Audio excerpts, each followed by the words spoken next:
आइए राम मंदिर अयोध्या प्राण प्रतिष्ठा पर बात करते हैं वैष्णव कुलभूषण परम पूज्य महामंडलेश्वर स्वामी राम गोपाल दास महाराज जी से। महाराज जी, प्राण प्रतिष्ठा के विषय में आपका क्या विवेचना है, क्या कहना है, क्या मीमांसा है? ये जो प्राण प्रतिष्ठा है, इसकी चर्चा नारद पांचरात्र नाम का ग्रंथ है, श्री देवर्षि नारद जी द्वारा विरचित ग्रंथ है वो, उसमें इसकी चर्चा की आई है। और ये मूर्ति में जो प्राण प्रतिष्ठा की जाती है, तो नारद पांचरात्र के अनुसार जिसके अंग अंग में, जिसके संपूर्ण अंग में उस देवता का वास हो, जिसकी प्रतिष्ठा हो रही है, वही आधान कराएगा। जी महाराज जी, ऐसा देवर्षि नारद जी कहते हैं। जिसके अंग अंग में, जैसे श्री राम जी की प्राण प्रतिष्ठा 22 जनवरी को होने वाली है श्री अयोध्या जी में, तो नारद पांचरात्र के अनुसार जिसके अंग अंग में श्री राम महाप्रभु वास करते हैं, जिसके मन में, तन में, प्राण में, रोए रोए में जिसके भगवान श्री राम वास करते हैं, वो आधान कराएगा, ऐसा जी निवेदन है नारद पांचरात्र में। प्राण प्रतिष्ठा के विषय में जो मीमांसा और विवेचना की बात कही आपने, जी, सामान्य अर्थ तो इनिशियल अर्थ है, प्रारंभिक अर्थ ये है कि मूर्ति में चाहे वो काष्ठ की बनी हो, धातु की बनी हो, पत्थर की बनी हो, उसमें देवी देवता का आधान कराना, भगवान भगवती का आधान कराना, प्राण के माध्यम से उस मूर्ति को जीवंत करना है। जी जी, ये प्रथम मीमांसा है।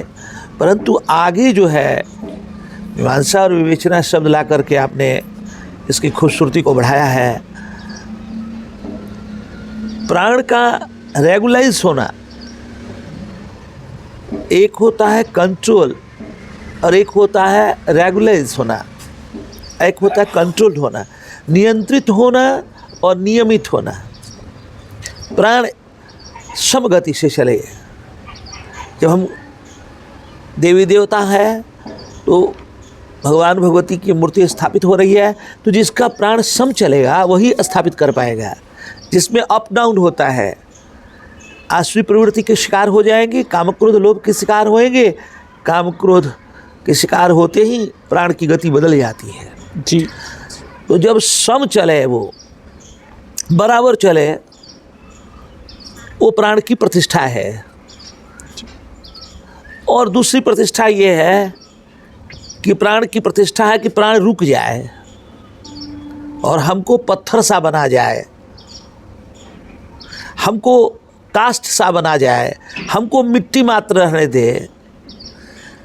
वो साधु, वो संत, वो भक्त जिसके भगवान नाम लेने से प्राण रुक जाता है,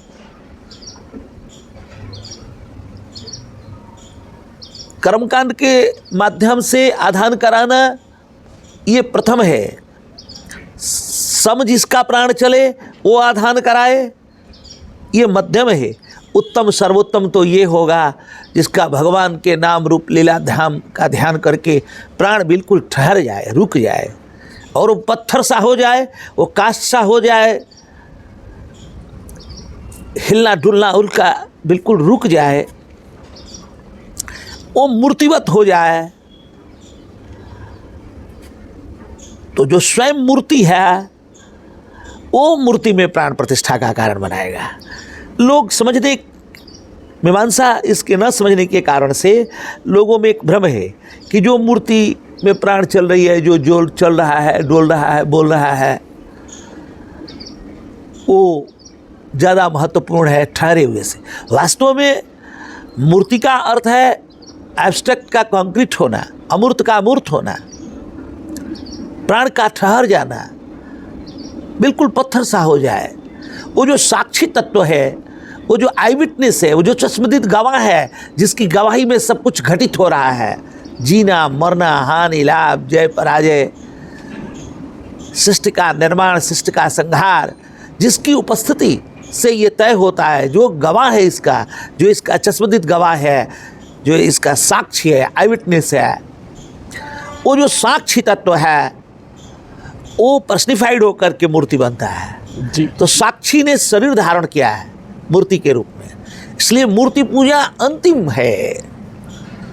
मूर्ति पूजा करने के लिए मूर्ति बनना होता है। इसलिए वैष्णव में बहुत ही प्रचलित है कि कितनी मूर्ति आई है, कितने के ठहरने की व्यवस्था की जाए, खाने पीने की व्यवस्था की। मूर्ति मतलब साधु, वैष्णव। तो हम मूर्ति पूजा करने वाले लोग न सही अपने आप घटना के तौर पे, हैपनिंग के तौर पे वो भले न साक्षी हो मूर्ति होने के अपने में, लेकिन प्रयासवश ही 24 घंटा में कम से कम आधा घंटा सुबह और आधा घंटा शाम मूर्ति की तरह रहना है। हिलना डुलना बिल्कुल नहीं है।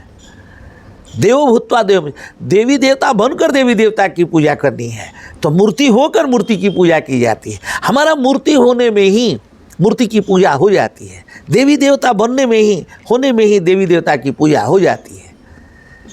तो अपने को मूर्ति बनाना है और मूर्ति की प्रतिष्ठा हमारे मूर्ति होने से तय हो जाती है। भारतवर्ष में जज को न्याय मूर्ति कहते हैं। न्याय ने शरीर धारण किया है, न्याय ने अपने को पर्सनिफाइड किया है न्याय मूर्ति के रूप में। जी जी जी महाराज। तो मूर्ति का अर्थ है मूर्तमान होने से। ये शब्द जो मुगल आक्रांता थे, जो पश्चिम के आए हुए लोग, उनको ये पता नहीं था मूर्ति शब्द। वो भगवान बुद्ध की बहुत मूर्तियाँ बनी, कालांतर में मूर्ति पूजा के खुद विरोध करते करते उनकी ही मूर्ति बन गई बहुत सारी। और एक दिन ऐसा आया कि बुद्ध मूर्ति के पर्याय बन गए, वही बुद्ध ही आगे उनके यहाँ बुद्ध के रूप में जाना गया। बुद्ध से बुद्ध बना। जी महाराज जी। मूर्ति शब्द जो है उनके यहाँ नहीं पता था उनको कि मूर्ति क्या है। तो मूर्ति का अर्थ है जहाँ हिलना डुलना रुक जाए। और छोटे छोटे बच्चे खेल रहे होते हैं तो आपस में कहते हैं स्टैच्यू, वो हिलना डुलना रुक जाता है। हिलना डुलना रुक जाएगा तो जो रियल प्लेजर है वो फ्लैशबैक हो जाएगा, वो तो अंदर ही है। तो आनंद के प्रकट होने से हिलना डुलना रुकता है, और हिलना डुलना आनंद के लिए ही होता है। तो अगर पूरा आनंद मूर्तमान हो जाएगा तो हिलना डुलना रुक जाएगा। जी महाराज जी। तो हिलना डुलना रुक जाए तो वो आनंद प्रकट हो जाए, या आनंद प्रकट हो जाए तो हिलना डुलना रुक जाए।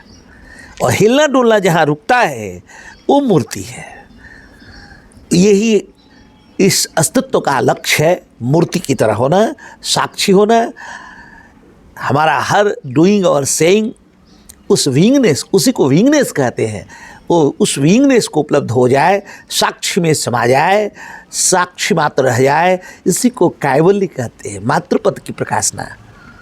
साधु साधु साधु। जी जी महाराज जी, आपके श्रीमुख से आम जनमानस को समझने में बहुत सरलता होगी कि अयोध्या में राम मंदिर में जो प्राण प्रतिष्ठा हो रही है, तो वाकई में प्राण प्रतिष्ठा का क्या अर्थ हुआ।